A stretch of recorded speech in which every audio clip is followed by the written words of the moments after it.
Donc une fois qu'on a terminé le cercle trigonométrique, d'accord, on va s'intéresser du coup au cosinus et au sinus des angles, parce que c'est surtout ça en fait qu'on utilise après.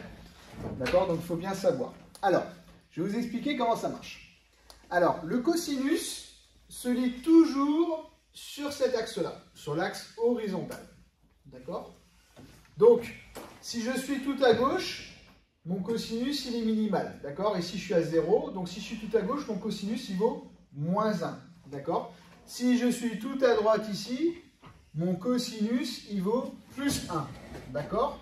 Donc, du coup, je vais commencer par compléter ça. Donc, en 0, mon cosinus est là. Donc, je suis tout à droite. Je suis au maximum de la droite. Donc, du coup, en 0, et puis bien sûr en 2π, le cosinus vaut du coup 1. Donc, je marque un 1 ici. Et je marque aussi un 1 à 2π. D'accord? Alors, pour pi, du coup, j'en ai parlé avant. On est complètement à gauche. Donc, ça veut dire que mon cosinus est minimum. Et comme il ne peut pas être en dessous de moins 1, du coup, le minimum, c'est moins 1. Donc, en pi, et je recopie du coup là. C'est le même point, mais je recopie quand même. Voilà, donc déjà, on a placé ça. OK? Alors, pour le sinus, ça va être la même chose, mais cette fois-ci, on va regarder verticalement ce qui se passe.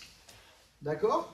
Donc, si je suis ici, au niveau de cet axe-là, d'accord, mon sinus, il est nul. Il vaut 0.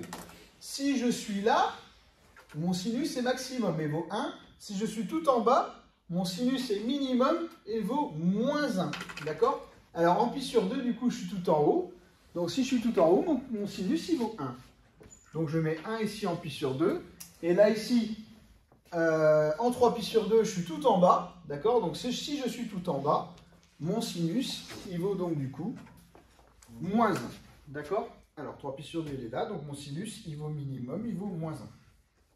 Alors, on a compris que, si je reviens maintenant au cosinus, donc on a compris que le cosinus se lit par rapport au fait que ce soit à gauche ou à droite, et que le sinus par rapport au fait que ce soit en haut ou en bas. D'accord? Alors, du coup, pour le pi sur 2, je suis ni à gauche ni à droite, je suis neutre en fait, donc du coup, le cosinus de pi sur 2 va être égal à 0. Et il en est de même pour 3 pi sur 2, parce que 3 pi sur 2, je suis ni à gauche ni à droite, je suis au milieu, donc du coup, c'est 0 aussi. Je fais le même raisonnement sur les sinus. Je sais que si je suis sur la partie supérieure, mon sinus est positif. Si je suis dans la partie inférieure, mon sinus est négatif. Donc du coup, pour ces deux angles-là qui sont enfin 0, 2π et pi, je suis pile poil au milieu. Donc du coup, mon sinus pour ces trois angles-là, il est nul. Donc du coup, je vais mettre un 0 ici.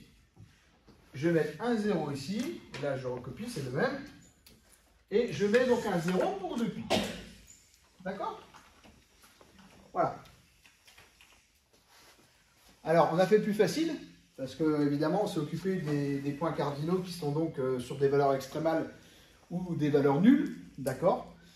Alors maintenant, qu'est-ce qui va se passer pour les points intermédiaires? Ça, c'est la question. Alors du coup, il va falloir les regarder. Alors, on va commencer tranquillement avec les points qui sont sur les diagonales, c'est-à-dire pi sur 4, 3 pi sur 4, 5 pi sur 4 et 7 pi sur 4. Regardez ce qui se passe. Si je projette, alors je vais faire en bleu, si je projette donc ici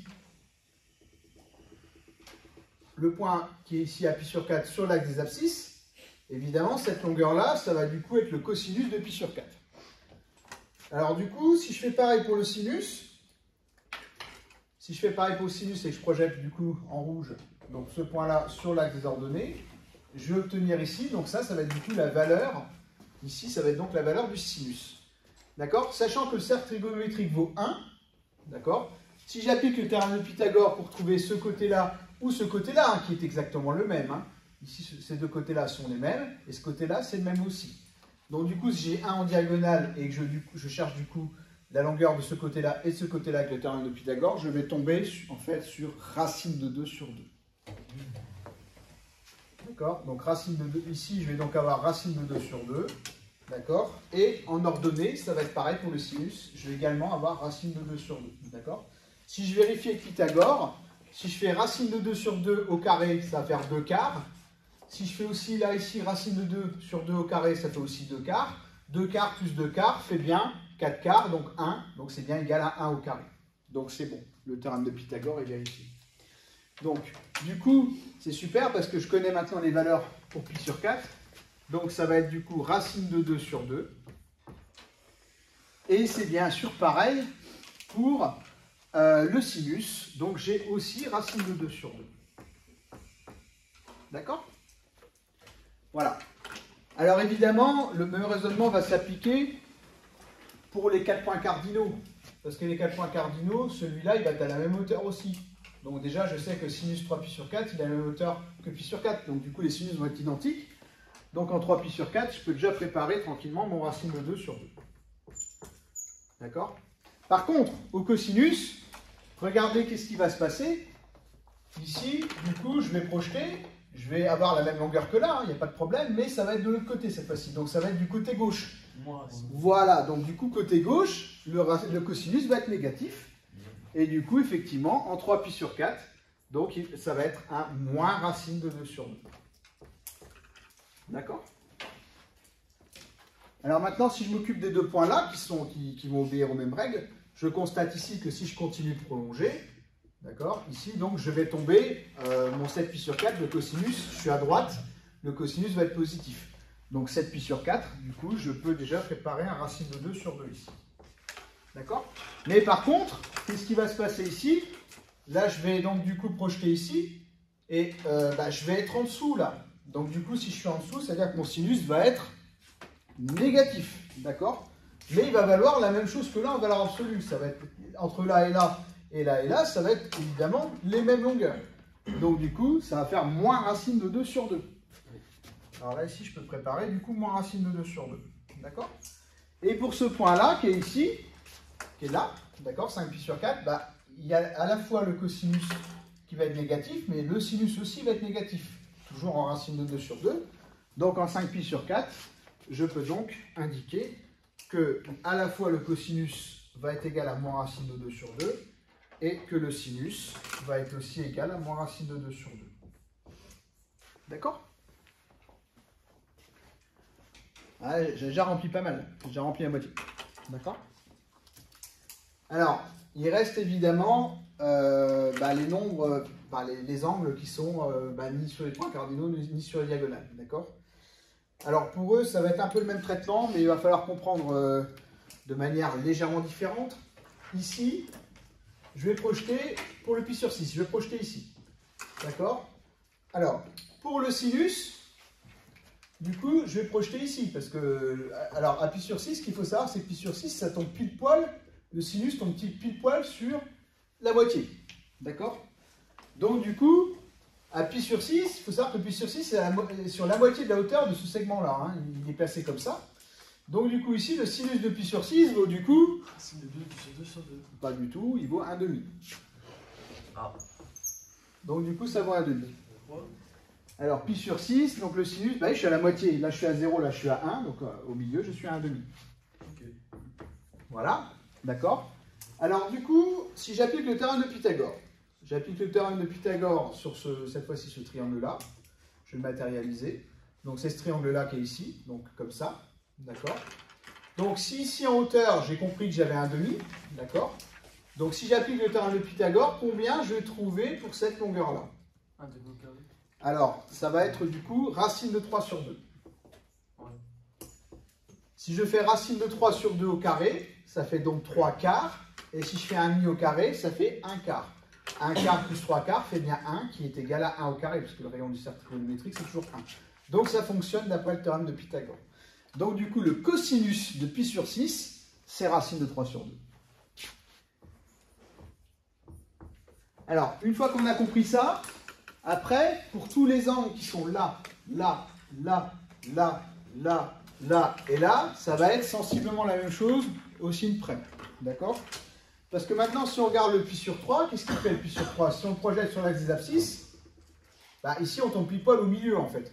Donc le cosinus de pi sur 3 va valoir du coup 1,5 aussi. Donc je vais marquer ici 1,5. Donc du coup, 1,5, il est toujours couplé à racine de 3 sur 2. On l'a compris avec le théorème de Pythagore. Donc si j'ai 1,5 d'un côté, ça veut dire que sinus de l'autre côté, je vais forcément avoir racine de 3 sur 2. C'est le théorème de Pythagore qui veut ça. Donc là, ici, j'ai racine de 3 sur 2. Donc je prépare du coup racine de 3 sur 2. Alors pour 2π sur 3, ça va être pareil, puisque 2π sur 3, il est symétrique de ce point-là par rapport à l'axe des ordonnées. Donc à 2π sur 3, c'est pareil, je vais tomber au cosinus, ça va faire moins 1,5. Et en ordonnée, je suis presque en haut, donc je suis à racine de 3 sur 2, en sinus. D'accord? Pour 5π sur 6, 5π sur 6, il est symétrique de π sur 6 par rapport à l'axe des ordonnées. Donc si vous regardez π sur 6, 5π sur 6, finalement, il est à la même hauteur. Donc du coup, le sinus de 5π sur 6, il vaut 1,5. Et du coup, qu'est-ce qui va se passer pour le cosinus? Je vais entendre parler du coup de racine de 3 sur 2, mais comme on est de l'autre côté, le cosinus est négatif, on est à gauche, donc ça va être moins racine de 3 sur 2. Et après, quand on a compris ça, on peut tranquillement terminer les derniers, parce que ça va être exactement la même chose en fait. Si je prends maintenant le 7π sur 6 qui est là, le 7π sur 6, on voit bien qu'il est 7π sur 6 et 11π sur 6 d'ailleurs. Les deux sont à la moitié de ce segment-là. Ils tombent au milieu si on fait la projection. Donc le sinus va valoir du coup moins 1,5 pour ces deux-là. D'accord? Donc du coup, le sinus de 7π sur 6, c'est moins 1,5. Mais de 11π sur 6 aussi. D'accord? Ensuite, si je m'occupe des cosinus, donc lui, il va tomber sur un cosinus négatif qui va être égal à moins racine 3 sur 2. Et lui va tomber sur racine de 3 sur 2, comme celui-là. D'accord? Donc, du coup, moins 7π sur 6, donc ça va tomber sur moins racine de 3 sur 2.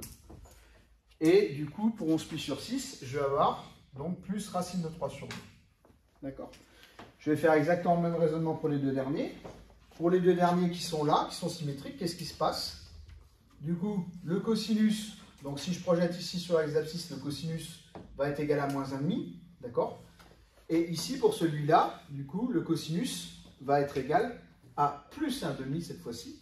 Donc, pour 4π sur 3, donc, le cosinus vaut moins 1,5. Et pour 5π sur 3, le cosinus vaut plus 1,5.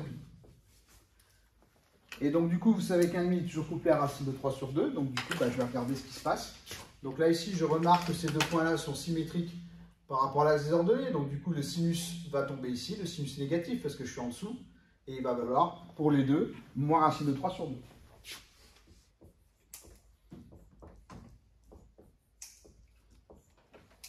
Alors, maintenant, si vous regardez bien les tableaux, d'accord, c'est quand même pas des nombres qui sont placés au hasard. Vous remarquez que pour le cosinus, on part de 1, parce que je suis à 0 et je suis au maximum à droite au cosinus. Vous remarquez que je descends jusqu'à ici, donc là je suis à 0. Et après, je continue de descendre jusqu'à moins 1, jusqu'à temps que j'arrive ici, en fait. Donc regardez, il y a une suite logique, en fait, des nombres. Il y a une suite logique des nombres, et pour le sinus, ça va être exactement la même chose. Parce que le sinus, là, ici, je commence à 0, mon sinus est nul, parce que je suis ni en haut ni en bas. Je vais d'abord commencer à monter jusqu'au maximum ici, qui vaut 1, et après, je vais redescendre jusqu'à 0. Et après, si je continue ici, je vais commencer à descendre en dessous cet axe-là, donc du coup, je vais commencer à avoir des valeurs négatives jusqu'à la fin. Ça va descendre jusqu'au minimum ici, et après, ça va remonter jusqu'à 0 ici. Je vais retrouver exactement mon état de départ entre ici et ici, c'est exactement la même chose. D'accord? Deuxième chose, ça fait beaucoup de nombres là, en fait. Mais en réalité, il n'y en a pas tant que ça, des nombres. Regardez ce qui se passe. Il n'y en a que 5, en fait. J'ai un 0, j'ai un 1, j'ai racine de 3 sur 2, j'ai un demi, et j'ai racine de 2 sur 2. Finalement, regardez, c'est que ça partout, hein. Donc en fait, il n'y a que 5 valeurs finalement à prendre dans les cosinus et sinus certrigaux. Après, tout dépend après de la position du point, et ça va du coup être un plus ou moins selon la position du point. Mais sinon, il faut remarquer qu'on n'a que 5 valeurs en fait, finalement, à prendre par cœur. Donc il n'y en a pas tant que ça. Hein. Voilà.